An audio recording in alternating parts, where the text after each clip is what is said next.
For worksheet number 2, what you guys are going to be doing to begin is you are creating a force diagram for this person pushing it looks like desk or table horizontally. It's a 50 kilogram desk, and they're pushing it with a 200 Newton force.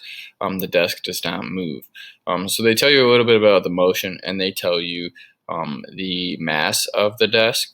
So when you're starting to create the force diagram, remember you are creating a box. So just draw your box over here, and then the force of gravity going down on it is caused by this 50 kilogram mass. So all you have to do is multiply 50 by 10. You get 500 going down. Then you know that there's a push to the left. So you draw your 200 Newton arrow, force push equals 200 Newtons. Force gravity going down is 500. So make sure you draw the 500 arrow, force gravity arrow, you draw that bigger. I also do want you guys to remember you should be labeling these arrows with what type of force is it? Is it gravity? Is it push? Is it friction? Is it normal force? Is it tension? Right, like what kind of force is it? And you should also, if you have the ability, you should put a number on it. From there are 2 other forces that you guys need to add, and you guys need to answer these questions.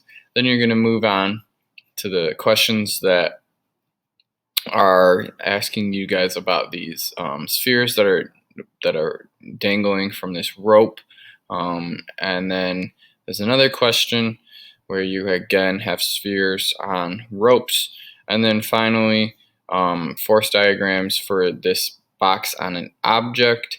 Box on an object, box on a ramp, and then at the end we're going to just draw the force diagram.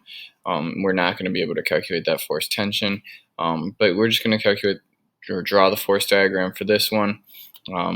Force, we have a rope here to the left, we have a rope up and to the right. So just draw those force diagrams for the final 2. And for number 4, you should be able to draw the force diagrams for each 7 and 4. So you should have 2 force diagrams, and then kind of look at what the force tensions would be in each of those ropes, and just give it your best shot for number 4. Number 4 is a tough one.